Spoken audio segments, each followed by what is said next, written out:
First one ripped right through me. Torture my identity, made a wound of me. Giant gash gone top to soul, I bled out slow, bleeding out all that made me up at who I was. Dancing, singing, tunes and sessions, positivity and passions, connection to a higher power, and all of those colours just sucked out of me.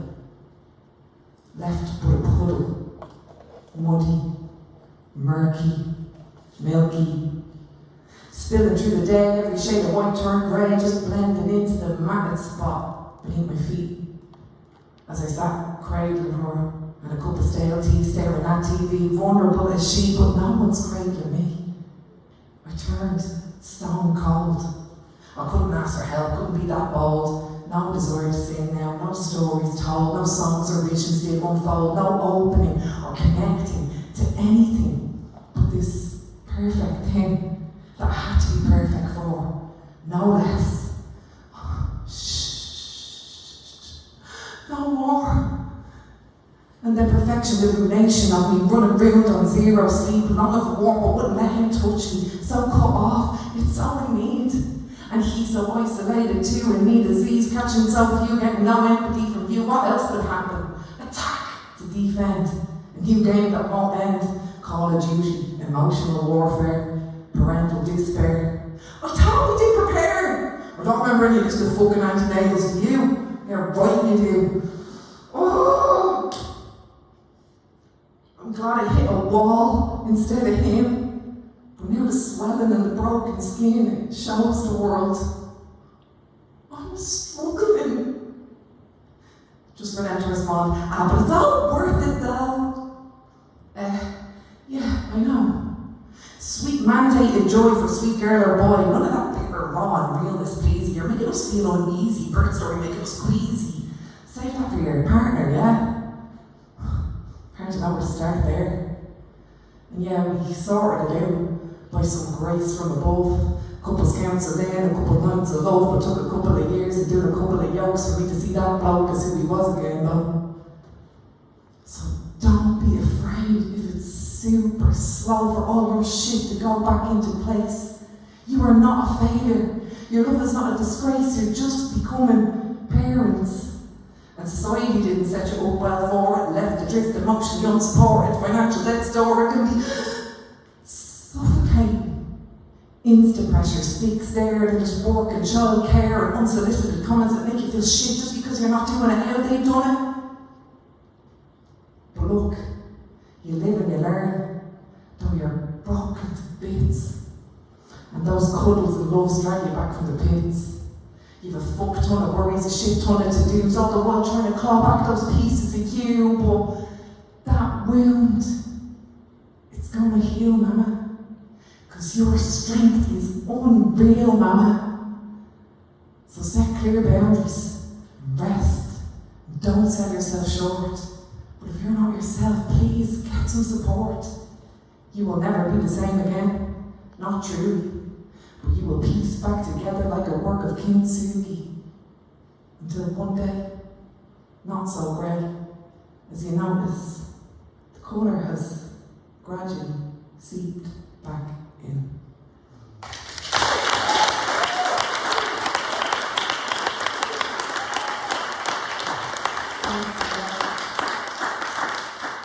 And the next poem I'm going to do, I've said that I'm not going to do anymore for the last 3 gigs, but people seem to really connect with it, and maybe I just need to leave it in my set for another while, but I really want to do it tonight because it's about family trauma, which none of us have any family trauma, we all have a little bit, and I really clashed with my dad, and so I always kind of blamed him for my issues growing up.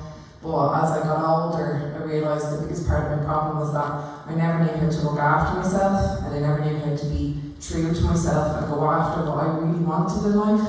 And that self-abandonment I learned from my mother. And so it's kind of essentially about good girl conditioning, which a lot of women here might relate to, because it's something that still happens in society. Yeah, and it's called linen. I put on a brand new pair of socks this morning.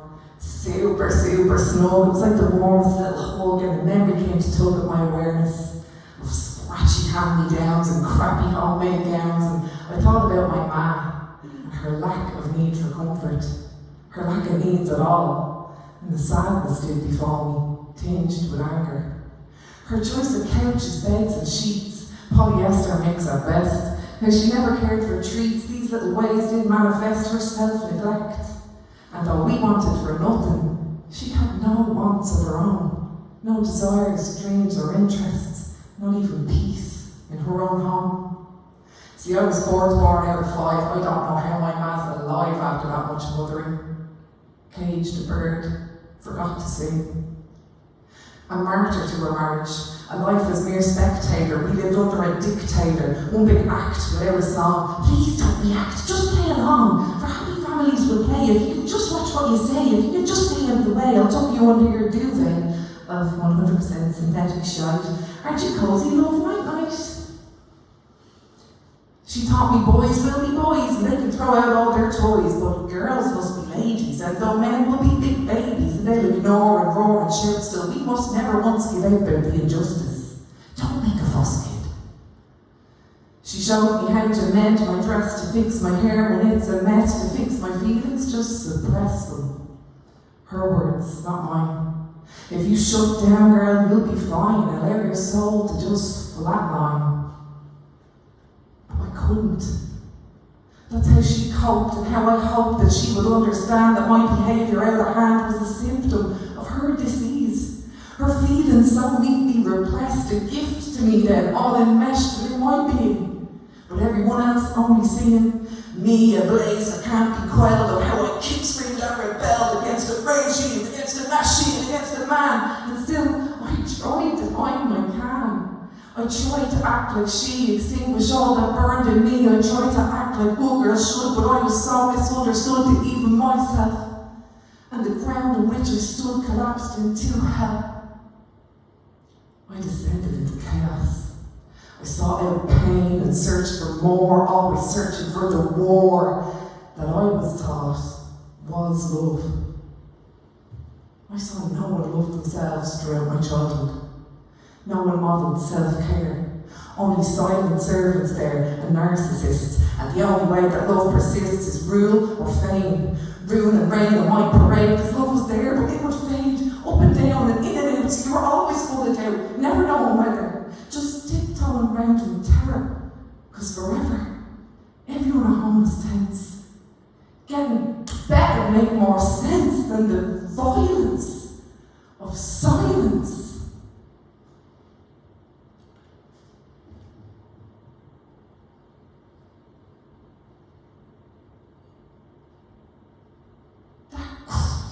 Me at my very core. Left my identity disordered, if existent at all. I curled myself into a ball of pent-up emotions, blocked up words and fucked up notions, locked in energy, displaced and angry. And I know there's so much more to me, but I don't know how to express it. Because you taught me just accept it. Life is tough, and love is volatile, so just sip it and smile, and in a little while, you'll have your own happy family. And I did. But Mum and Dad were now within me, though I'm not within their home, and so the cycle carried on. And though I knew that wasn't all of me, I'd learned to hide so well, you see, never seek.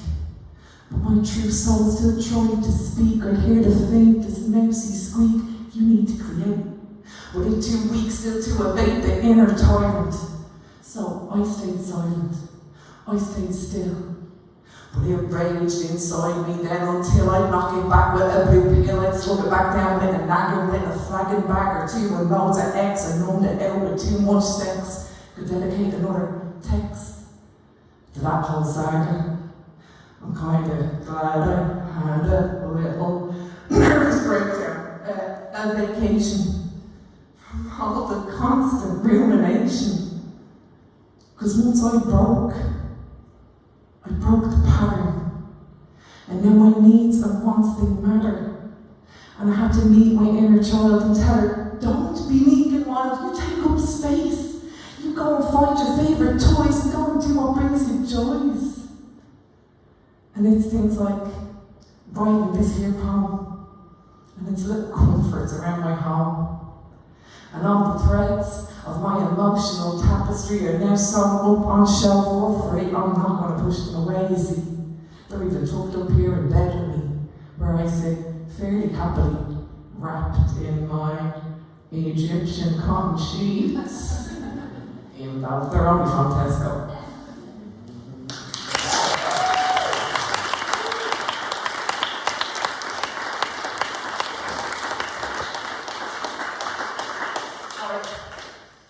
I'm going to do one last piece and then I'm going to let you go for a smoke and a drink or whatever you need to do. Catch my breath. I didn't know what I wanted to do for my last piece, but I think I'm just going to stick with this. It's a fairly new rant. It's about the fucking state of this country because of the spaggers in power and too many people have fallen prey to right-wing hate propaganda over the last few years, and even more people are slipping towards apathy. And I think what we really, really need right now is more unity and more spiritual solidarity. And I believe that starts with loving yourself, letting yourself feel your feelings, extending some love and compassion towards yourself. And then, thank you. And then inevitably, I just think that you might find yourself extending that more to other people, all other people. And I'd like to think that might further the cause of social justice eventually. That's my thinking, but what the fuck would I know? Fuck all. That's the name of the poem. Fuck all. I'm in the queue for the bank.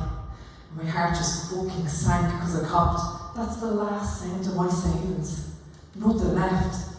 Though I know I was right to take that time off work last year to heal my head, but now there's not a hit of bread left in the gaff.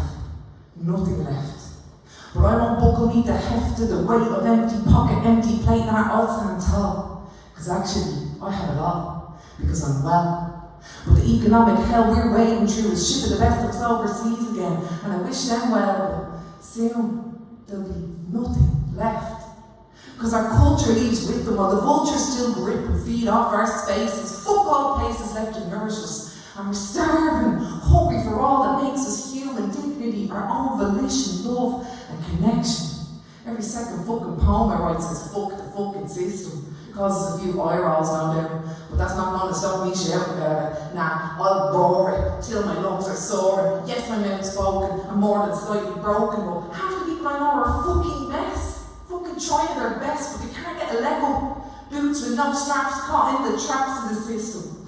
Rat race, tax paid, and their sanity, so allow me screaming vanity in protest of this system and neo-Nazi, neoliberalism. And I'll roar like fucking thunder, because these really know what we're living under. How the policies actually impact your life personally and your mind. Relationships and emotions through their sick devotion to the pursuit of material interests. Let this digest. We are losing our humanity.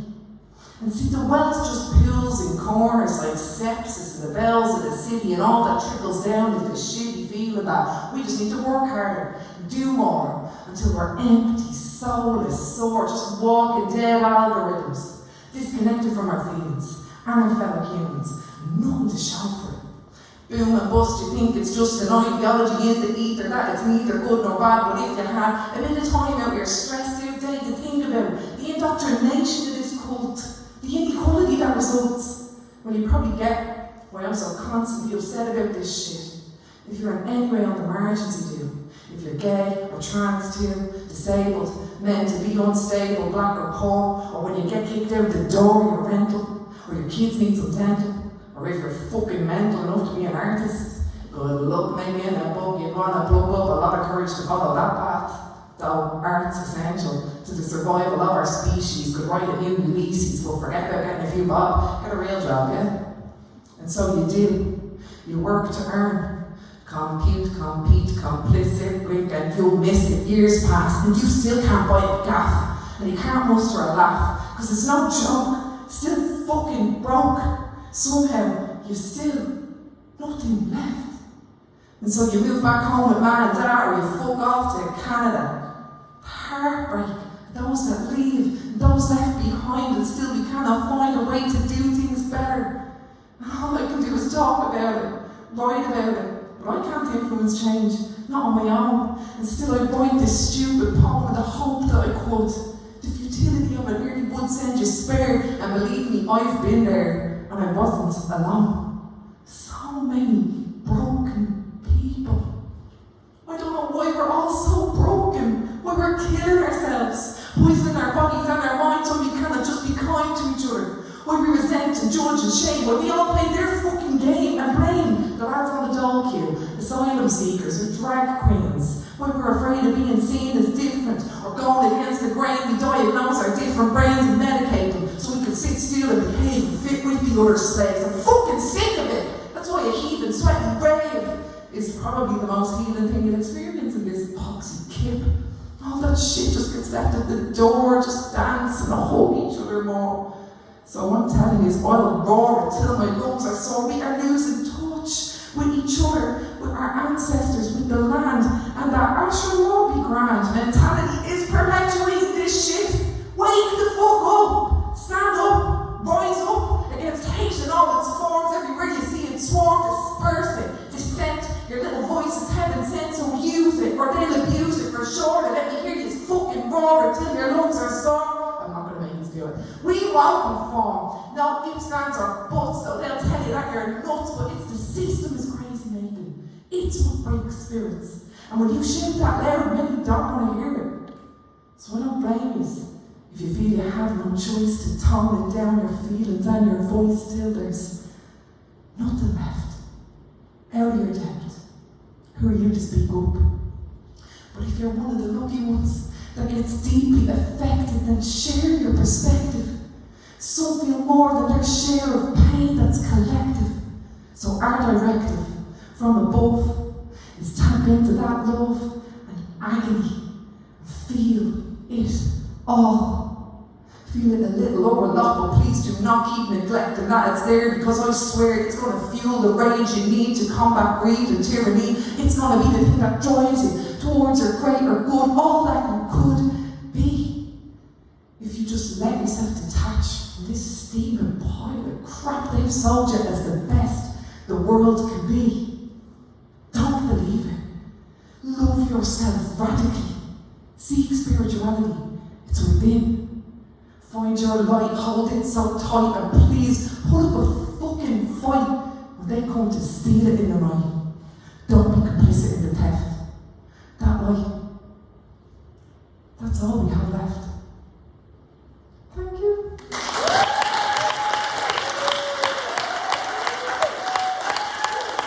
I now invite you to rebellion. Go